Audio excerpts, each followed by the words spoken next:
கிறிஸ்துவுக்குள் பிரியமான அன்பு சகோதர சகோதரிகளே, உங்கள் அனைவரும் கர்த்தராகிய இயேசு கிறிஸ்து நாமத்தினாலே வாழ்த்தி வரவேற்கிறேன். இந்த அருமையான நாளை காணும்படியாய் செய்த பிதாவாகிய தேவனுக்கு இயேசு கிறிஸ்து மூலம் நன்றிகளை ஏறெடுப்போம். இந்த 2024 ஆண்டின் முடிவில் நாம் இருக்கிறோம். சத்தியத்தை தெரிந்திருக்கிற நமக்கு இந்த 2024 ஆண்டு மட்டும் முடிவல்ல, உலகத்தின் முடிவில் இருக்கிறோம். உலகம் அழிந்து கொண்டிருக்கிறது.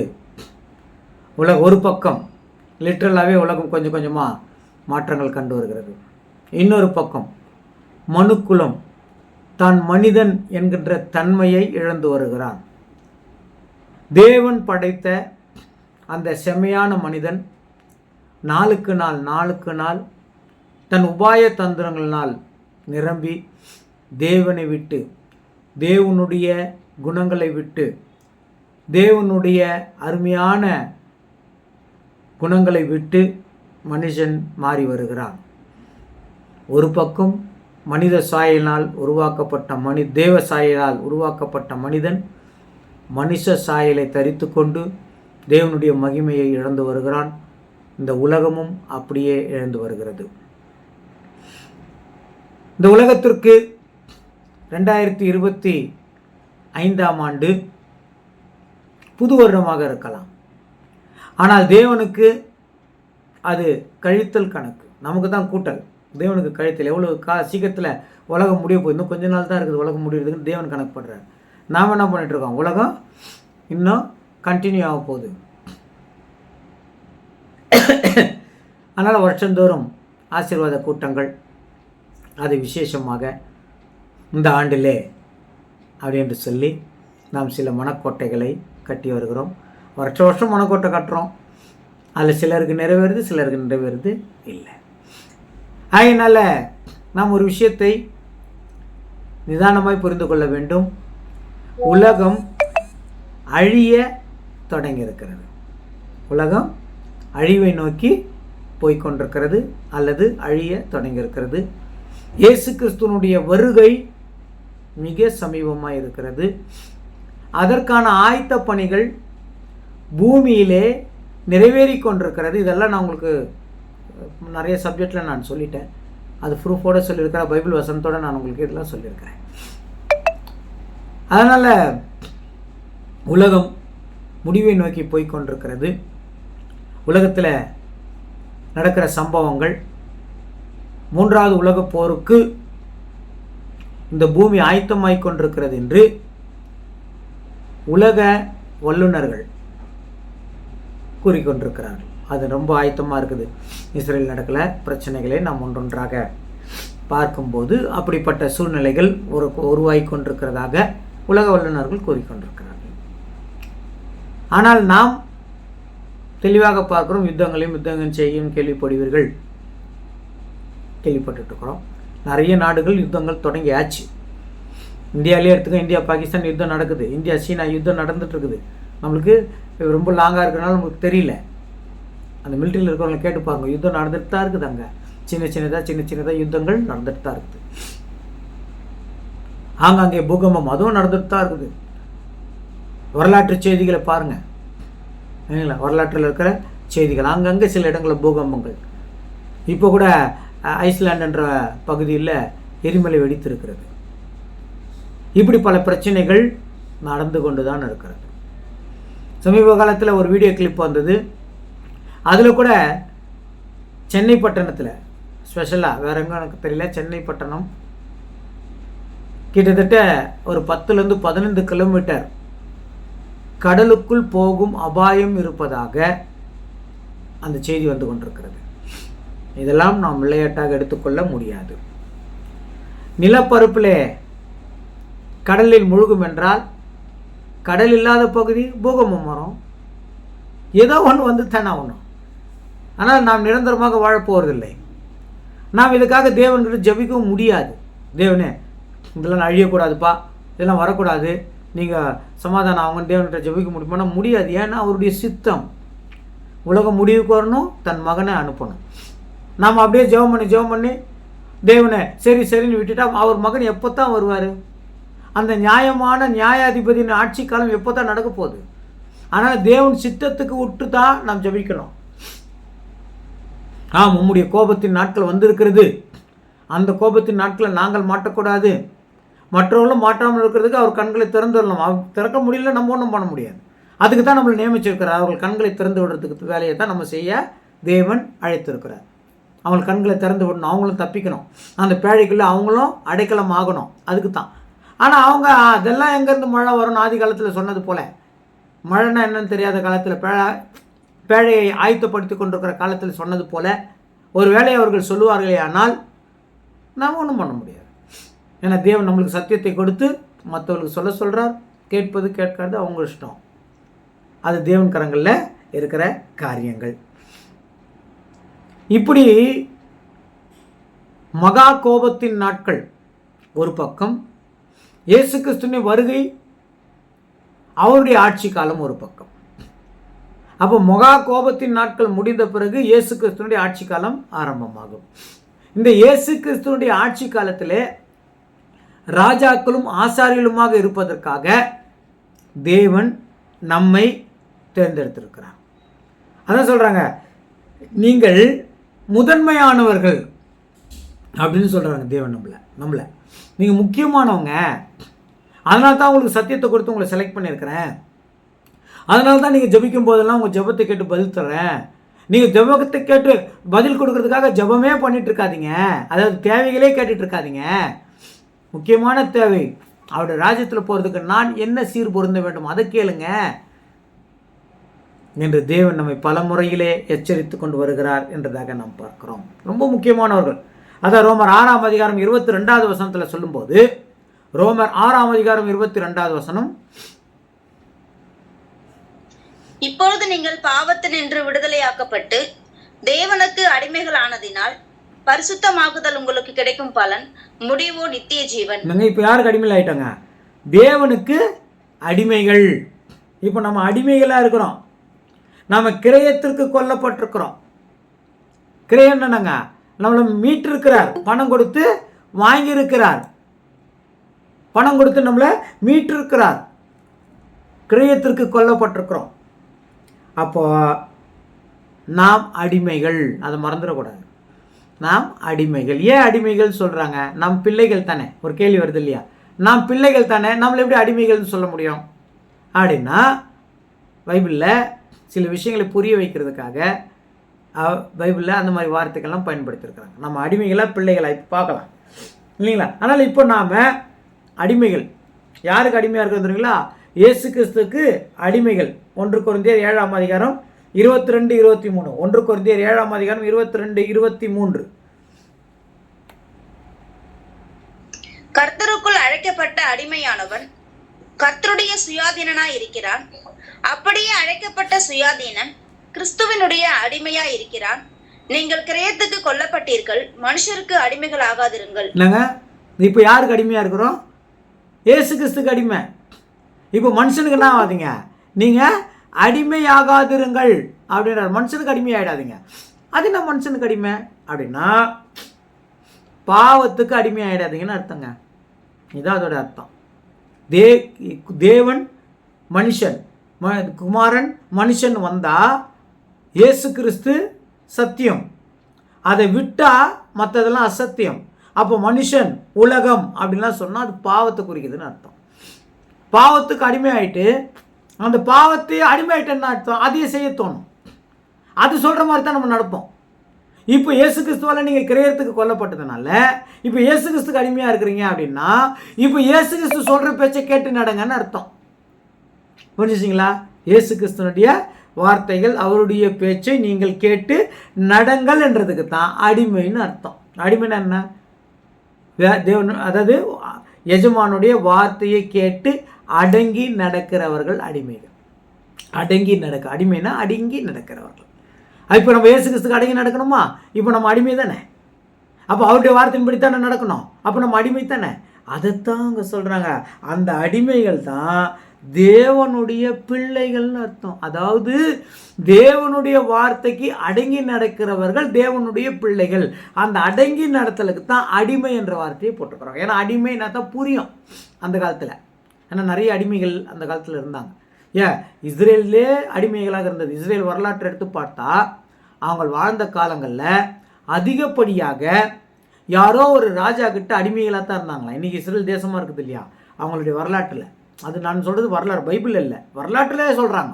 பைபிளில் சொல்கிறது விடுங்க, சரிங்களா? பைபிளில் இருக்கிற நிறைய விஷயங்களை நாம் ஏற்றுக்குவோம், உலகம் ஏற்றுக்காது இல்லையா. அப்போ உலகத்துக்கு எதை சொல்லுது? வரலாறை தான் நம்புவாங்க. அந்த வரலாற்றிலே சொல்கிறாங்க,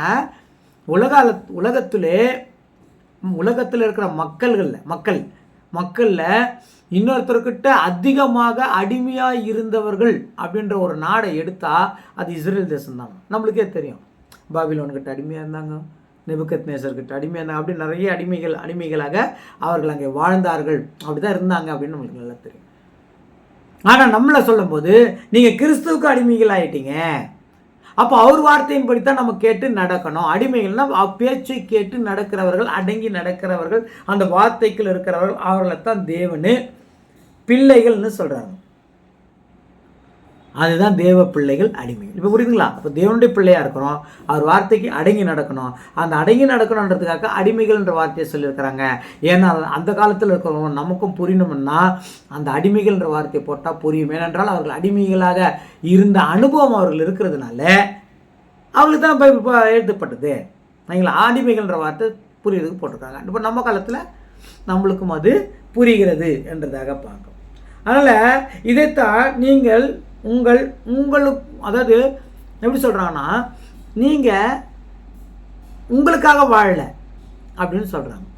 அடிமை உங்களுக்காக வாழ்வாங்களா? எந்த அடிமைனா தனக்காக வாழ முடியுமா? முடியாது. அந்த எஜமானுக்கு தான் வாழணும், எஜமானுடைய வேலைகள் தான் செய்யணும். அவர் ஏதோ உயிர் வாழறதுக்கு கொஞ்சம் என்ன கொடுக்குறாரோ அதை சாப்பிட்டு இருக்கணுமே தவிர சொந்த ஆசை அடிமைக்கு கிடையாது. ஆனால் தான் சொல்கிறாருங்க, உங்கள் சொந்த ஆசையை சிலுவையில் அடிச்சிருங்க. அடிமைக்கு சொந்த ஆசை கிடையாது. சொந்த யோசனை இருக்குதா? சொந்தமாக எதுவும் யோசித்து செய்யக்கூடாது.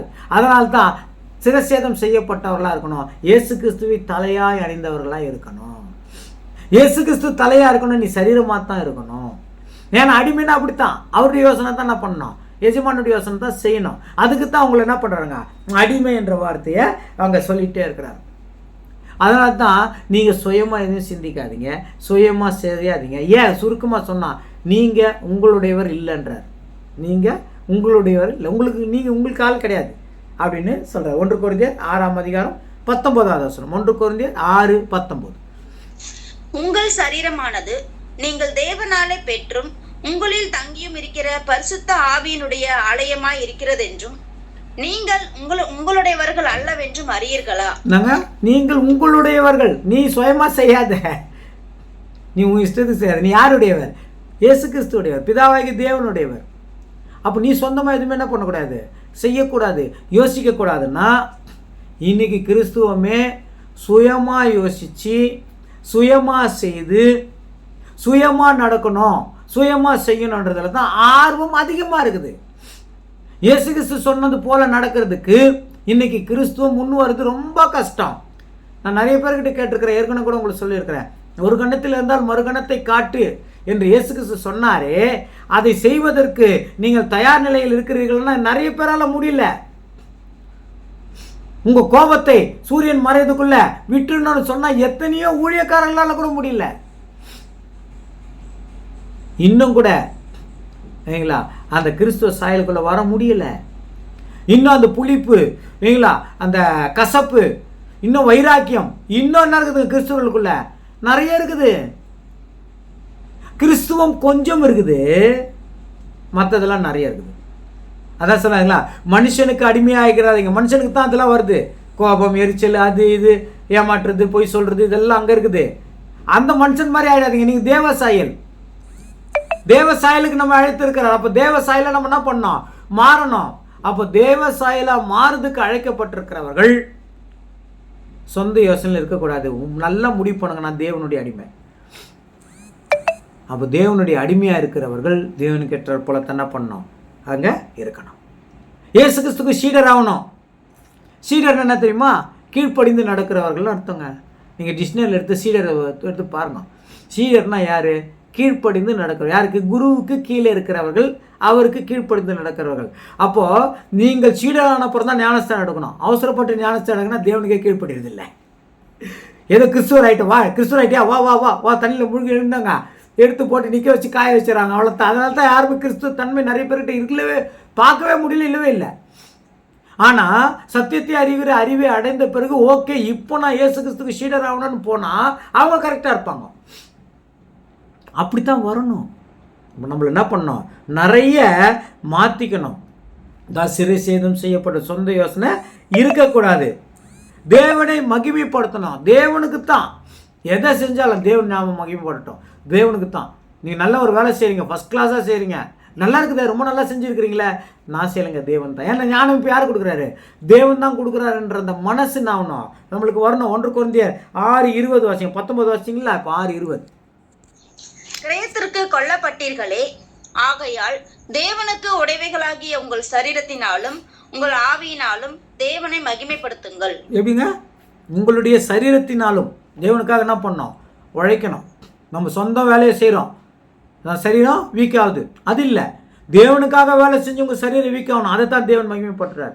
நீ உன்னுடைய சொந்த வேலை செஞ்சு உன் சரீரம் வீக் ஆகுது, ஆனால் அது உன்னுடைய குடும்பத்துக்காக.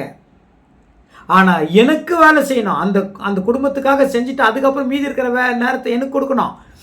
எனக்காக உன் சரீரம் வீக் ஆகணும், எனக்காக அந்த சரீரம் அநேக வீக்னஸ் என்ன பண்ணணும்? அடையணும்.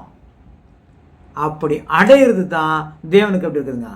மகிமையாக இருக்கிறது. அந்த சரீரம் தேவனுக்காக வீக் ஆகணும். தேவன் வேலை செஞ்சு அது என்ன ஆகணும்? வீக்னஸ் வரணும். அதுதான் முக்கியம். அப்போ சரீரத்தினால தேவன் அப்படி தான் மகிமைப்படுத்த முடியும். அப்புறம் என்ன சொல்லிட்டாங்க? சொல்லுங்க சிஸ்டர், விட்டீங்களா வசந்த? உங்கள் ஆவியினாலும் மகிமை தேவனை மகிமை. ஆவினால நாங்க மனசார இல்லைங்களா? தேவன்கிட்ட எப்போவுமே நாங்கள் ஜெபத்தில் இருக்கிறது, பைபிள் ரீட் பண்ணுறது. பைபிள் ஏன் ரீட் பண்ணணும்? சில பார்த்துக்கிறீங்களா, நாங்கள் 1 வருஷத்தில் பைபிள் ஃபுல்லாக முடிச்சிருவோன்னுவாங்க, அதுக்கு லிஸ்ட்டு போட்டுக்கிறாங்க. ஆனால் லிஸ்ட்டு போட்டதோட நோக்கம் என்ன தெரியுமா? தேவன் சொல்லியிருக்கிற விதிமுறைகளை நாம் கற்றுக்கொள்ள வேண்டும் என்பதுக்கு தான் லிஸ்ட்டு போட்டாங்க.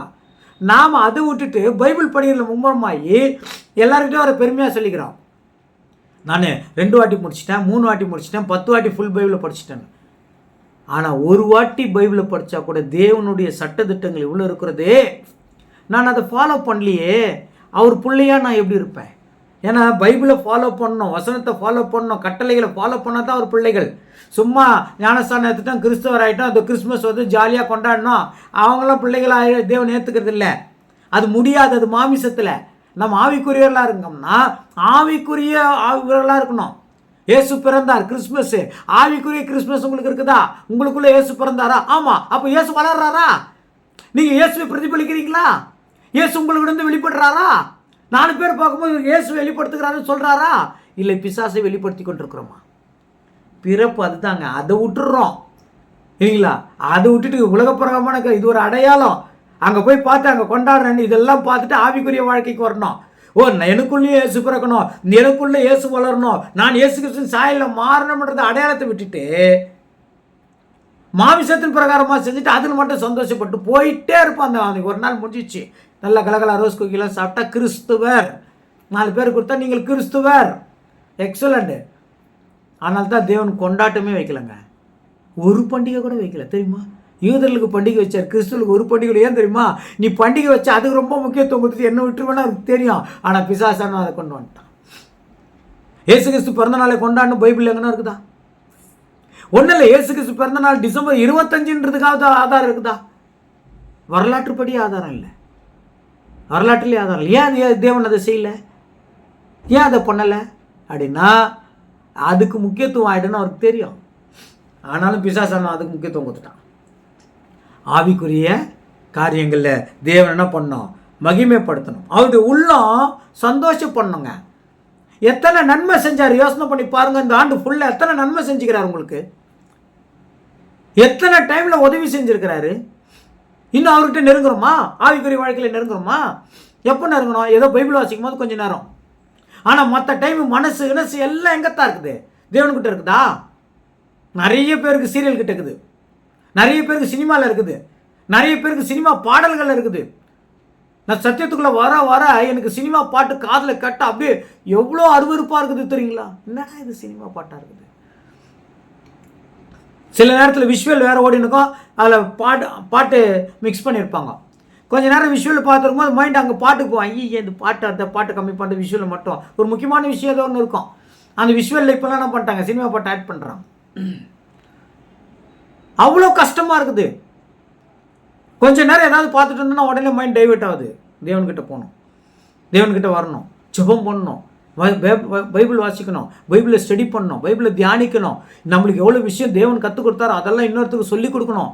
கேட்டாலும் கேட்கலனாலும் நம்மளுக்கு தெரிஞ்ச விஷயங்களை 4 பேருக்கு சொல்லிக் கொடுக்கறதுக்காகத்தான் தேவன் நம்மளுக்கு என்ன பண்ணுகிறார், அந்த விஷயத்த சொல்லியிருக்கிறார். சில பேருக்கு விஷயத்த சொல்லும்போது அவங்க சலிச்சுப்பாங்க, ஆரம்பிச்சிட்டார் ரப்பா அப்படின்னு நினச்சிப்பாங்க. அவங்க சலிச்சுக்கிறாங்க, நம்மளை மூஞ்சால் அடிச்சு மூஞ்சி பண்ணுறாங்கன்னு எனக்கு தெரியும். ஆனாலும் நான் விடுறதில்லை, சொல்ல வேண்டியதை சொல்லிட்டு வந்துடுறேன். ஏன்னா தேவன் எனக்கு ஒரு சில, அதை பைபிள் மட்டும் இல்லை, சில ஜென்ரல் நாலேஜ் கூட தேவன் நம்மளுக்கு சொல்லிக் கொடுக்குறாரு. எதுக்கு? நான் தெரியாதவங்களுக்கு சொல்லிக் கொடுக்குறதுக்கு தான். அது தெரியாதவங்களை அப்படியே மறைச்சி பார்த்துட்டு உனக்கு தெரியலன்னா நான் என்ன பண்ணுறதுன்னு போகிறது இல்லை. நம்மளுக்கு படிப்பை கற்றுக் கொடுத்தது, நம்மளுக்கு படிப்பு நல்லா படிக்க வச்சிருக்கிறார், நல்ல படிப்பு ஞானம் கற்றுக் கொடுத்துக்கிறாருன்னா கூட அந்த படிப்பு ஞானத்திற்கு ஞானம் இல்லாதவர்கள் ஏதாவது சொல்லும் போது நீங்கள் படித்த படிப்பை வச்சு அவங்களுக்கு என்ன பண்ணணும், சொல்லிக் கொடுக்கணும். பைபிளும் அப்படித்தான், மாமிசத்துலேயும் அப்படித்தான், பைபிள்லையும் அப்படித்தான்றதாக நாம் பார்க்குறோம். இது தேவனுடைய உள்ளம் மகிமைப்படும். தேவனுடைய உள்ளம் மகிமைப்படணுங்க.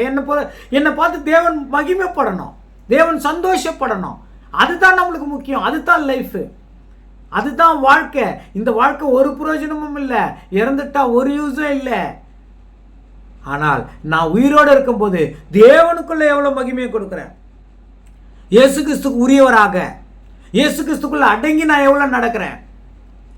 அதுதான் தேவன் என்ன பண்ணுறாரு நம்ம பார்க்குறோம். அதனால் ஒரு விஷயம் நல்லா புரிஞ்சுக்கணும், நாம் அவருடையவர். நான் கிடையாது, நான் என் மனைவி மக்களுக்கு கிடையாது. நான் மெயினாக யாருடையவங்க, அவருடையவர். அவர் தான் சொல்லியிருக்கிறாரு, உன் மனைவி மக்களுக்காக போய் வேலை செய், உன் மனைவி மக்களை காப்பாற்று, உன் மனைவி மக்களுக்கு தேவைகள் பாரு, உன் குடும்பத்தை பாருன்னு அவர் தான் என்ன பண்ணிக்கிறாரு, சொல்லியிருக்கிறாரு. அதைத்தான் நினைக்கணும். நான் என் குடும்பத்தை ஃபஸ்ட்டு பார்க்குறேன், மற்றதெல்லாம் அப்புறம் பார்க்குறேன். தேவனுக்காக அந்த விட்டு கொடுக்குற மனசு, சத்தியத்தை நல்லா கேட்பாங்க நிறைய பேர் நான் பார்த்துருக்குறேன். ஆனால் அதுக்காக வாழ்றதுன்னா முடியாது. அதாவது சத்தியத்தில் சொல்லுவாங்க, நீங்கள் எல்லாவற்றையும் பொறுத்து கொள்ளுங்கள். சின்ன விஷயம், அந்த சத்தியம் கேட்ட அடுத்த நிமிஷமே பொறுத்து கொள்ள முடியாத நிலை வந்துடும். யாரையும் என்ன பண்ணாதீங்க இல்லைங்களா, அவமானப்படுத்தாதீங்க, யாரையும் அவமானப்படுத்தாதீங்க. உங்களை அவமானப்படுத்தினா கூட அமைதியாக இருங்க. ஏன்னா பைபிள் சொல்லுது, நீங்கள் அவமானத்தின் சின்னம், அவமானத்துக்குரியவர்கள். ஏன் அவமானம் நம்மளோட நடக்குது தெரியுமா? எங்கள் சகோதரர் அப்பப்போ சொல்லுவார், செல்வராஜ் விருசன் ஒருத்தர், அவர் இன்னைக்கு காணும், அப்பப்போ சொல்லுவார், உங்களுக்கு சோதனைங்க அதுன்னுவார். நீங்கள் தேவனுக்குள்ளே கரெக்டாக ஆகணுன்றதுக்காக தேவன் ஒன்று குடிச்சிருக்கிற முள் ஏற்றுக்கங்க, நீங்கள் அமைதியாகுங்க. நாம் நிறைய விஷயத்தில் மாறுறதுக்காக நம்மளுக்கு விரோதமானவர்களை தேவன் உருவாக்குகிறார். நாம் கரெக்டாகிட்டா அந்த காரியம் நம்ம விட்டு நீங்கிறோம். நான் கோபப்படக்கூடாது அப்படின்னு முடிவு எடுத்தா கோபப்படுற சூழ்நிலை எங்கேருந்து உருவாக்கணும், நமக்கு வேண்டியவர்களுக்கு தான் உருவாக்கணும். இது பிசாசினால் உருவாகிறது என்று நான் கோபத்தை விட்டு சமாதானத்துக்குள்ள இருக்கும்போது தேவன் சொல்லிட்டார், நீ ஜெயிச்சிட்ட, சாத்தானை வென்றாய், அடுத்த நிலைமைக்கு போயிடுவோம். அதனால் நாம் அவருடையவர்கள்.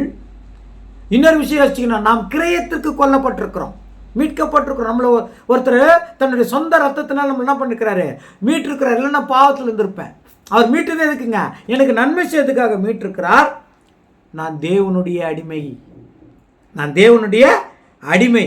இப்போ இயேசு கிறிஸ்துவின் வார்த்தையை கேட்டு அவருக்கு அடிமையாகவும் இயேசு கிறிஸ்துவை உள்ளத்தில் மனசார ஏற்றுக்கொண்டு நான் அவருக்கு பிள்ளையாய் வாழ்கிறேன் என்று வாழணும். அதுக்காகத்தான் தேவன் இவ்வளவு சோதனைகளை நம்மளுக்கு என்ன பண்ணுறாருங்க வருகிறது. இனி காலம் செல்லாது. இன்றைக்கு நான் பேசிக்கொண்டிருக்கிறேன், அடுத்த முறை பேசணும்னா தெரியாது. தேவன் கிருபையினால ஒவ்வொரு வாரம் உங்கள்கிட்ட பேசிட்டு இருக்கிறேன். ஒரு சிலருக்கு அது அப்படிலாம் சொல்லாதீங்க பிரதர், நீங்கள் வாரம் வாரம் பேசணும். தேவன் உங்களை அதுக்குன்னு என்ன பண்ணிக்கிறாரு, நியமித்திருக்கிறார். என்ன மட்டுமா? என்னை எடுத்துக்கினா தானே இன்னொருத்தரை நியமிக்க முடியும். நான் ஒன்னெல்லாம் நினச்சிக்கோங்க, இது சத்தியம். இது நான் தேவனுடைய காரியத்தில் தேவனுக்குள்ளே தேர்னவனாக ஆகணுன்றதுக்கு தான் இந்த ஊழியம். நான் தேவனுக்குள்ளே தேறிட்டேன்னா தேவன் இங்கே என்னை எடுத்துகிட்டு வேற ஒருத்தர் இந்த இடத்துல போடுவார். அவ்வளோத்தான். நான் தேர்றத முயற்சி தான் சொல்கிறேன்னு தவிர நான் இதை எடுத்து சொல்கிற வேலை எந்த இல்லை. தேவன் என்ன ஒரு ஸ்பீக்கராக பயன்படுத்துகிறார். நான் ஒரு ஸ்பீக்கர், அவ்வளோதான். இல்லைங்களா? தேவனுடைய வார்த்தையை கொண்டு வருகிறவர், அவ்வளோதான். தேவன் கொடுக்குறாரு. என்ன மாதிரி 1000 பேரை அவரால் யூஸ் பண்ண முடியும். இன்றைக்கு இருக்கிற நிலைமை நாளைக்கு இல்லை. என்றைக்கு நாம் மறிப்போன்னு தெரியாது. ஆனால் அதுக்குள்ள நாம் செய்ய வேண்டிய வேலைகளை செய்யணும். தேவனுக்கு அடிமையாக இருக்கணும். தேவனுக்கு ஏற்றபடி வாழணும். அவருடையவர்களாக இருக்கணும். தேவனுடைய வார்த்தை கேட்டு அவருடைய பிள்ளைகளாக இருக்கணும். அந்த மனசு நம்மளுக்கு வரணுங்க. எத்தனை நன்மைகள் செய்திருக்கிறாரு. அவருக்கு நன்றி உள்ளவர்களாக இருக்க வேண்டாமா? சோதனை வரும்போது விழுந்துட்டா அவர் எவ்வளோ வேதனைப்படுவார்ல. சோதனை நான் தான் கொடுக்குறேன். உன்னை அடிக்கிற நிலைமையை உருவாக்குற நான் தான். நீ எதுக்கு உருவாக்குற? நீ அடிக்கக்கூடாதுன்றதுக்காக. உன்னை அடித்தால் இன்னொரு கணத்தை காட்ட வேண்டும் என்ற பழக்கம் உனக்கு வரணுன்றதுக்காக அப்படின்னு தேவன் சொல்றார். நாம் நன்மையாலே சோதிக்கப்படுகிறோம். அதை மறந்து விட கூடாது. அதனால இது காலம் கடைசியாக இருக்கிறது. இதை முடிய போகுது. இந்த ஆண்டு, வருகிற ஆண்டில் நம்முடைய கனியை வைத்து தான் நாம் தேவனுடைய பிள்ளையாய் நாம் மாற முடியும். நம்முடைய கேரக்டர் இம்ப்ரூவ் ஆகணும். நம்முடைய நற்குணங்கள் வளரணும். முக்கியமாக கெட்ட குணங்கள் முழுசாக போயிடணும். இது கெட்டது, இது வேண்டாம், இது கசப்பு, இது வேண்டாம், இது மற்றவர்களுக்கு குற்றப்படுத்துவதாக இருக்குது, இது வேண்டாம், மற்றவர்களை நாம் அவமானப்படுத்துகிறோம், வேண்டாம். எல்லாருக்கும் தெரியும் மற்றவர்களை அவமானப்படுத்துறது. உங்கள் வீட்டில் இருக்கிற சொந்தக்காரங்க முதல் கொண்டு உங்களை அவமானப்படுத்தினா அவங்களுக்கு தெரியும். அவங்க மனசாட்சிக்கு தெரியும் நம்ம அவமானப்படுத்திக்கிறோம். அந்த காரியம் நீங்கள் செய்யாதிருங்கள். இன்னொருத்தர் செய்யாதீங்க, தயவு செய்து செய்யாதீங்க. தேவனுடைய பிள்ளைகளாக இருக்கிறவர்கள் செய்யக்கூடாது. அதை பொறுத்து கொள்ள வேண்டும். பொறுத்து கொள்வது கடினம். ஆனால் என்னோடு கூட கர்த்தராகிய இயேசு கிறிஸ்து இருப்பதனால், என் கரங்களை பிரித்து அவர் நடப்பதினால், என்னை தட்டி எனக்கு ஆறுதல் கொடுப்பதினால் என்னால் முடியும். அவர் என்னோடு கூட இருக்கிறார். என்னை ஆறுதல் படுத்துகிறவர், என்னை தேற்றுகிறவர், என்னை பலப்படுத்துகிறன்னு நீங்கள் எப்போ நம்புறீங்களோ உங்களால் முடியும். அதுக்கு வீண் பெருமை வேண்டாம். அதே நான் இயேசு கிறிஸ்துக்கள் எல்லாத்தையும் பொறுத்துக்கோம்பா நிறைய பேச வேண்டாம். அமைதியோட எனக்கு இயேசு கிறிஸ்துவோட கூட நான் அவருக்கு எனக்கு லிங்க்கு. மனுஷன் பார்க்க தேவையில்லை. மனுஷனிடத்தில் நான் பெருமை பாராட்ட தேவையில்லை. அதை குறித்து கூட நான் மேன்மை பாராட்ட தேவையில்லை. ஒன்றை குறித்து தான் மேன்மை பாராட்டுவேன். இயேசு கிறிஸ்து அவருடைய சிலுவையை குறித்தும், அவரால் நான் மீட்கப்பட்டேன் என்பதை குறித்தும், இப்போது நான் அவருக்கு அடிமையாக இருக்கிறேன் என்பதை குறித்தும், அவர் வார்த்தையின்படி நான் நடப்பேன் என்பதை குறித்தும் மட்டும் தான் மனதுக்குள்ள ஓடிக்கொண்டிருக்க வேண்டும். சகோதர சகோதரி, இதே எண்ணங்கள் நமக்குள்ள இருக்கணும். ஏன்னா இனி காலம் செல்லாது. அதான் வெளிப்படுத்தல் 14:4. வெளிப்படுத்தல் 14:4. ஸ்திரீகளால் தங்களை கரைப்படுத்தாதவர்கள் இவர்களே, கற்புள்ளவர்கள் இவர்களே, ஆட்டுக்குட்டியானவர் எங்கே போனாலும் அவரை பின்பற்றுகிறவர்கள் இவர்களே. இவர்கள் மனுஷரில் இருந்து தேவனுக்கும் ஆட்டுக்குட்டியானவருக்கும் முதற் பலனாக மீட்டுக் கொள்ளப்பட்டவர்கள். முதற் பலனா என்ன பண்ணிருக்கிறாங்க? நம்மள தேவன் மீட்டிருக்கிறார். முதற் பலனாய், முதலாம் உயிர்த்ததுக்கு பங்குள்ளவன் பரிசுத்தவானும் பாக்கியவானுமா இருக்கிறார். அவனுக்கு 2வது மரணத்தில் அதிகாரம் இல்லை. அந்த முதற் பலனுக்கு இப்போ நம்ம செலக்ட் ஆகிட்டோம். இப்போ எவ்வளோ அதுக்கு தகுதி இருக்குதா? அதாவது இயேசு கிறிஸ்துவோட கூட சரீரம் ஆகிறதுக்கு, அவருடைய மனைவி ஆகிறதுக்கு, அவருடைய ராஜ்யத்தில் அவர் ராஜாதி ராஜானா ராஜாக்களா ஆசாரியர்களாக இருந்து அவரோடு கூட ஆளுகை செய்கிற அந்த மகா பெரிய தன்மை, அந்த கிரேட் ஆப்பர்ச்சுனிட்டி இப்போ நம்மளுக்கு என்ன பண்ணியிருக்கிறாருங்க? தேவனை கொடுத்துருக்கிறாருன்னா சகோதர சகோதரி எதுக்கு தெரியுமா? என் கேரக்டர் மாறணும், என் குணங்கள் மாறணும், நற்குணங்களை நான் வளரணும். அப்போ அதுக்கு இந்த பூமியில் சோதனை நமக்கு உண்டு. நீங்கள் எந்த அளவுக்கு தேவனுக்கிட்ட நெருங்குறீங்களோ அந்த அளவுக்கு சோதனை உண்டு. அது நாம் தேர்ச்சி அடைவதற்கு தான். நாம் திராணிக்கு மேலே அவர் நம்மளை சோதிக்கிறது இல்லை. 5வது வசனம் வாசிங்க. இவர்களுடைய வாயிலே கபடம் காணப்படவில்லை. இவர்கள் தேவனுடைய சிங்காசனத்திற்கு முன்பாக மாசில்லாதவர்களாய் இருக்கிறார்கள். இவர்கள் எப்படி இருக்காங்க? கபடம் இல்லாதவர்கள், மாசற்றவர்கள். அதனால நற்கிரியை முதல்ல நம்ம குணம் மாறணுங்க. நம்மளுடைய புளிப்பு, கசப்பு, கோபம், அதுதான் நான் நிறைய சொல்லிகிட்டே இருப்பேன். ஏன்னா அதுதான் எல்லாத்துக்கும் ஆணி வேற இருக்குது. கோபம், ஆசை, இல்லைங்களா? எப்படியாவது இதை முடிச்சு வைக்கணும், என் தேவனுக்காக எப்படியாவது இருக்கணும்னு நினைங்களேன். இல்லை சிலர்லாம் இருக்கிறாங்க, எப்படியாவது சொந்த வீடு வாங்கணும். நான் கேட்குறேன், எப்படியாவது பொய் சொல்கிறத விடணும்னு நினைக்கிறீங்களேன்? எப்படியாவது ஒருத்தர் மேலே இருக்கிற கசப்பு விடணும்னு நினைங்களேன்? எப்படியாவது யார் மேலாம் இருக்கிற கோபத்தை விடணும்னு நினைங்களேன்? செய்ய மாட்டாரா தேவனு? ஆவிக்குரிய சகல ஆசீர்வாதத்திலும் ஆசீர்வதிப்பேன் என்று எபேசியர் 1:3 இருக்குதே. நான் மாமிசத்திற்குரிய ஆசீர்வாதத்தை கேட்டுக்கொண்டிருக்கும் போது ஆவிக்குரிய ஆசீர்வாதத்தை செய்கிறது உறுதி தானே. அதை கேட்க மாட்டேங்கிறோமே. கேட்டால் செய்வாரா இல்லையா? எப்படியாவது இதை செஞ்சு முடிங்க, அதை செஞ்சு முடிங்க நம்ம கேட்குறோமே.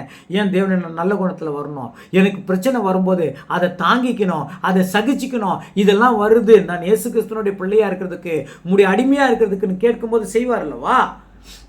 அதுதான் கபடமல்லாதவர்களாக இருக்கணும். அப்போ அதை செஞ்சுட்டு அது கூட நல்ல காரியங்களை செய்யும்போது அது பக்தி வைராக்கியத்தை அதிகப்படுத்தும். தேவன் மகிமைப்படுவார். தீத்து 2:14 தீத்து 2:14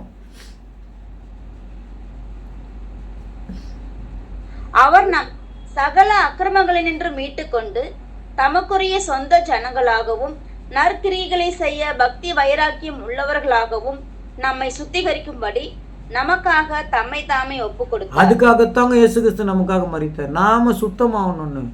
ஆனால் இயேசு இயேசு இயேசு இயேசுன்னு வாய் நிறைய சொல்லிட்டு சுத்தமே ஆகுறது இல்லைங்க. அந்த வாய் நிறைய சொல்கிறது 4 பேருக்கு முன்னாடி அவங்க பெருமை சேர்த்துக்கணுன்றதுக்காக, நம்மளை அவங்க கிறிஸ்தவன்றதுக்காகத்தான் அதெல்லாம் கூட சொல்கிறோம். ஸ்தோத்திரம் ஆண்டவரேன்றது 4 பேருக்கு முன்னாடி. நீங்கள் எப்பா ஏசப்பா அப்படின்றது. ஆனால் எல்லாம் உள்ளத்தில் வரணுங்க. அது சொல்கிறதெல்லாம் உள்ளத்தில் இருக்கணும். ஏசு உள்ளத்தில் வைக்கணும், உள்ளத்துலேருந்து செய்யணுங்க. உள்ளத்தில் தான் ஒரு ஸ்தோத்திரம் பண்ணணும். ஏன் தெரியுமா? நம்ம கேரக்டர் இம்ப்ரூவ் ஆகிறதுக்கு அதுதான் காரணம். வெளி தோற்றத்தை அவர் பார்க்குறதில்ல. எவ்வளோ பேருக்கு முன்னாடி நம்ம ஸ்தோத்திரம் சொல்கிறோன்னு பார்க்குறதில்ல. எவ்வளோ பேருக்கு முன்னாடி அவருக்கு மகிமையை சேர்த்து கொடுக்குறதுன்ற பேரில் நம்ம பேசுகிறோன்னு பார்க்குறதில்ல. எவ்வளோ பேருக்கு முன்னாடி உலகம் முன்னாடி நம்ம செய்கிறோன்னு பார்க்குறதில்ல. தேவனை உமக்காக செய்கிறேன்னு எவ்வளோ மறைவாக செய்கிறோமோ அவர் வெளியரங்கமாக நம்மளுக்கு காரியத்தை செஞ்சிடறாரு. நீங்கள் எல்லா காரியத்தையும் நன்மையான காரியங்களை மறைமுகமாக செய்யுங்க. தேவனே வெளியே சித்தமானால் தேவன் கொண்டு வரட்டும். வெளியில் நாம் வரக்கூடாது, தேவன் தான் மகிமைப்படணும். நான் செய்யலை, நன்மை எனக்கு செய்ய முடியாது, நன்மை செய்கிற தகுதி எனக்கு கிடையாது. நன்மையானவர் அவர் தான். பரத்திலிருந்து தான் ஈவு வருது. நான் கருவி அதில் வாங்கி இப்படி கொடுக்குறேன். அதனால தான் நன்மை செய்து அறிந்திருந்தும் அதை செய்யாது இருந்தால் பாவம். ஏன்னா தேவன் கொடுக்குற வேலைத்தை நம்புது. அதுக்கு தன்னை ஒப்பு கொடுக்கணுங்க. அந்த நற்கிரியைக்கு நம்ம என்ன பண்ணோம்? ஒப்பு கொடுக்கணும். தேவனுடைய வார்த்தைக்குள்ள வரணும். மத்திய 5:16 மலை பிரசங்கத்தில் சொல்ற காரியத்தை பாருங்க. இவ்விதமாய் மனுஷர் உங்கள் நற்கிரியைகளை கண்டு பரலோகத்தில் இருக்கிற உங்கள் பிதாவை மகிமைப்படுத்தும்படி உங்கள் வெளிச்சம் அவர்கள் முன்பாக பிரகாசிக்க கடவது. நல்லது செய்யணும் எல்லாருக்கும். அதுக்கு முதல்ல பக்தி வைராக்கியம் வேணும். தேவனுக்காக வாழணும். நாம் செய்கிற நல்லது பார்த்து நாம் பெருமைப்படக்கூடாது. மற்றவங்க சொல்லணும் இவங்க தேவனுடைய பிள்ளைகள்னு சொல்லணும். தேவனுக்கு அந்த மகிமை போய் சேரணும். அவங்க தேவனை மகிமைப்படுத்தணும். நம்மளும் இல்லை, நம்மளை மகிமைப்படுத்தணும். நான் இது செஞ்சேன் அதை செஞ்சேன் நிறைய என்ன பண்ணலாம் சொல்லிக்கிட்டே போகலாம். தேவனுக்கு என்ன பண்ணோம்? மகிமைப்படுத்தணும். இனி காலம் செல்லாது சகோதர சகோதரி. ஆனால் தான் நாம் செய்வதனால பிதா மகிமைப்படுறாரா பார்க்கணும். நாம் எதை செய்தாலும், நான் என்ன பேசுகிறனோ, நான் என்ன வார்த்தைகள் பயன்படுத்துகிறனோ, பிதா மகிமைப்படுவாரா? ஒன்னொன்னுத்தையும் யோசிக்கணும். என்னுடைய நடவடிக்கைகளில் பிதா மகிமைப்படுவாரா? என் பார்வைகளிலும் என்னுடைய ஒழுக்கத்திலும் பிதா மகிமைப்படுவாரா? எனக்குள்ளேருந்து இயேசு கிறிஸ்துவை பிரதிபலிக்கிறேனா? எனக்குள்ளேருந்து இயேசு கிறிஸ்துவை பிரதிபலித்தால், நான் பேசினால் பிதா மகிமைப்படுவார். எனக்குள்ளேருந்து இயேசு கிறிஸ்துவை வெளிப்படுத்தினால், எனக்குள்ள இயேசு கிறிஸ்துவ ஃபுல்லாக நான் மனசார வச்சுட்டேன்னா, என்னுடைய செய்கைகள் என்னுடைய நடத்தைகள் எல்லாம் அவரை போல் மாறும், பிதா மகிமைப்படுவார். என்னுடைய பார்வைகள் என்னுடைய ஒழுக்கங்கள் எல்லாம் இயேசு கிறிஸ்துவை போல் மாறும், பிதா மகிமைப்படுவார். எல்லாத்துக்கும் என்னுடைய கர்த்தராக இயேசு கிறிஸ்து எனக்குள்ள வரணும், பிதா மகிமைப்படுவார். ஆனால் தான் 1 பேதுரு 2:12 சொல்லும்போது 1 பேதுரு 2:12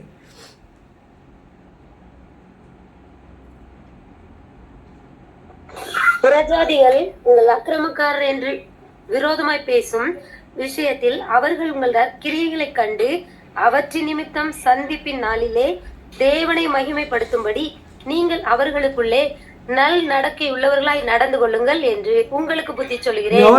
நல் நடத்தை. தேவன் மகிமைப்படணும். சகோதர சகோதரி, கிறிஸ்துவ வாழ்க்கை கேரக்டர் இம்ப்ரூவ் ஆகுறது. ஆனால் சாத்தான் கிறிஸ்துவ வாழ்க்கை என்றால் ஒரு மதம்னு மாற்றிட்டான், ஒரு கிறிஸ்துவ மதம்னு மாற்றிட்டான். இது மதம் இல்லை, மார்க்கம். இயேசு கிறிஸ்துவை ஃபாலோ பண்ணுறது. நாம் விசுவாசிகள் இல்லை, நாம் பின்பற்றுகிறவர்கள். இங்கிலீஷில் சொன்னால் நாம் பிலீவர் இல்லை, ஃபாலோயர். தன்னை பின்தொடர்ந்து வந்தவர்களை பார்த்து என்னை பின்பற்றி வர விரும்பினால் அப்படின்னு என்ன அர்த்தங்க? ஃபாலோ பண்ணா. நாம் இயேசுவை ஃபாலோ பண்ணோம். அதுக்கு தான் அவருடைய பாதச்சுவடைகளை நமக்கு என்ன பண்ணிருக்கிறாரு? வைத்திருக்கிறார். சகோதர சகோதரி, இதுதான் யோவான் 15ஆம் அதிகாரம் 8வது வசனத்தில் சொல்லும்போது, யோவான் 15ஆம் அதிகாரம் 8வது வசனத்தில் நீங்கள் இயேசு கிறிஸ்து கூட இருந்தால் மட்டும்தான் உங்களுக்குள்ள நல்ல குணங்கள் வளரும். இல்லைன்னா சுயமாக வர நல்ல குணங்கள் உதவே உதவாது. இப்போ உள்ள இயேசுவே எனக்குள்ளே வா, இயேசுவே எனக்குள்ளே வாங்க, இயேசுவே எனக்குள்ளே வாங்க, இயேசுவே வளர்க்க கோபம் வருது, இயேசுவே எனக்குள்ளே வாங்க, ஒரு எரிச்சல் வருது, இயேசுவே எனக்குள்ளே வாங்க, பழிக்கு பழி வாங்கணும், இயேசுவே எனக்குள்ளே வாங்க, இயேசுவே எனக்குள்ளே வாங்க, வாங்க வாங்க வாங்க வாங்க என்று எவ்வளவு கூப்பிடுறோமோ அவர் நமக்குள்ளே இருந்தால் தான் நமக்குள்ளே இருக்கிற கேரக்டர் வெளிப்படும். விரோதி கூட நம்மளை கையெடுத்து கும்பிடுவாங்க, அது கண்களால் பார்ப்பீர்கள். அதுதான் சொல்கிறாங்க. வாசிக்கலாங்க. யோவான் 15:8. நீங்கள் மிகுந்த கனிகளை கொடுப்பதினால் என் பிதா மகிமைப்படுவார், எனக்கும் சிஷ்யராய் இருப்பீர்கள். மிகுந்த கனிகளை கொடுப்பதினால். எப்போ மிகுந்த கனிகளை கொடுப்போம்? 7வது வசனம். நீங்கள் என்னிலும் என் வார்த்தைகள் உங்களிலும் நிலைத்திருந்தால் நீங்கள் கேட்டுக்கொள்வது எதுவோ அது உங்களுக்கு செய்யப்படும். நீங்கள் என்னிலும் என் வார்த்தை உங்களிலும் இருக்கணும். அப்போதான் அவர் வார்த்தை இயேசு எனக்குள்ளே வாங்கினாங்க. அவர் வார்த்தை நான் அவருக்கு வேச்சை கேட்டு நடப்பேன்கிற எண்ணம். பிலிப்பியர் 1ஆம் அதிகாரம் 10வது வசனம். பிலிப்பியர் 1:10. பிலிப்பியர் 1:10. தேவனுக்கு மகிமையும் துதியும் உண்டாகும்படி இயேசு கிறிஸ்துவினால் வருகிற நீதியின் கனிகளால் நிறைந்தவர்களாகி. எப்படிங்க? இன்னொரு வாட்டி வாசிக்கலாங்க. தேவனுக்கு மகிமையும். பிலிப்பியர் 1:10 வாசிக்கலாம். தேவனுக்கு மகிமையும் துதியும் உண்டாகும்படி இயேசு கிறிஸ்துவினால் வருகிற நீதியின் கனிகளால் நிறைந்தவர்களாகி. நீதியின் கனி, நல்ல கேரக்டர் என்ன ஆகணும்? வளரணும். அடுத்த வசனம் 11. நீங்கள் கிறிஸ்துவின் நாளுக்கென்று துப்புரவானவர்களும். எப்படிங்க? இயேசு கிறிஸ்துவின் வருகும் போது நம்ம எப்படி இருக்கணும்? துப்புரவு. வாசிங்க. இடரல் அற்றவர்களுமா இருக்கவும் வேண்டுதல் செய்கிறேன். அதுதாங்க துப்புரவா இருக்கணும், பரிசுத்தம். ரொம்ப பர்ஃபெக்டாக ஆகணும். எல்லாத்துக்கும் துப்புரவுன்னு என்ன தெரியல, க்ளீன் பண்ணுறது நினச்சி க்ளீன் பண்ணி சுத்தமாக வைக்கிறது. அதான் துப்புரவு. ஏற்கனவே சுத்தமாக இருக்கிறது இல்லை, புதுசு பற்றி பேசலை, பழசு க்ளீன் பண்ணி வைக்கிறது தான் துப்புரவு. அப்போ துப்புரவு ஆகணும். அப்போ இயேசு கிறிஸ்துக்கிட்ட, பிதாவாகிய தேவன்கிட்ட நம்ம கேட்க வேண்டிய வார்த்தை என்ன தெரியுங்களா? இயேசுவே எனக்குள்ளே வர சொல்லுங்கள், இயேசுவே எனக்குள்ளே அனுப்புங்க. நான் நல்ல குணங்களில் மாறணும், எல்லாத்தையும் சகிக்கணும், எல்லாத்தையும் பொறுத்துக்கணும், எல்லாத்தையும் மன்னிக்கணும். அவன்னு நற்கிரியைகளை வளரணும். ரொம்ப ஈஸியாக நல்ல காரியங்கள் என்ன பண்ணுவோம் யாருக்கும். அதாவது சிலர் சொல்லுவாங்க, அவருக்கு ஏங்க செய்கிறீங்க, அவருக்கு எல்லா வசதியும் இருக்குதுன்னுவாங்க. இவருக்கு ஏங்க செய்யக்கூடாது, இவருக்கு வசதி இல்லை. ஆனால் நல்லதுன்னு செஞ்சோம்னா அது வசதி இருக்குதோ, அவங்களால முடியுமோ முடியாதோ, தேவன் சொன்னால் செஞ்சிடணுங்க. அந்த இடத்துல அந்த ஆர்குமெண்ட்குள்ளே போகக்கூடாது. ஏன்னா இயேசு கிறிஸ்து வசதியை பார்த்து செஞ்சாரா? எல்லாம் இல்லைங்க வசதி இல்லாதவர்கள் தான் செய்யணும்னு சொன்னாரா? அவர் எல்லாருக்குமே செஞ்சார். அவருடைய ஜீவனை எல்லாருக்குமே கொடுத்தார். அதனால் தேவன் ஒரு விஷயத்த நம்மளுக்கு உணர்த்துறாரு, இதை அவங்களுக்கு போய் செய்யணும். உடனே போய் என்ன பண்ணணும்? செய்கிறவங்களாம் இருக்கணும். அவங்களுக்கு ஏன் உதவி செய்யணும்? அவங்களுக்கு நிறைய பேர் இருக்கிறாங்கன்னு நம்ம நினைக்க கூடாது. அது பணமாக இருக்கலாம், நம்முடைய சரீர உழைப்பாக கூட இருக்கலாம். எதுவாக இருந்தாலும் யாருக்கு வேணாலும் செய்யறதுக்கு தயார் நிலையில் இருக்கணும். அவங்க நம்மளுக்கு செஞ்சாங்களா, அது நம்ம ஏன் செய்யணும் அப்படின்ற எண்ணம் தயவு செய்து உங்களுக்கு வரக்கூடாதுங்க. இயேசு கிறிஸ்துவின் சீடர்களுக்கு வரவே கூடாது. நாம் தேவனுடைய அடிமைகள். இந்த நல்ல நேரத்தை கொடுத்த பிதாவாகிய தேவனுக்கு இயேசு கிறிஸ்துவின் மூலம் நன்றி செலுத்துவோம்.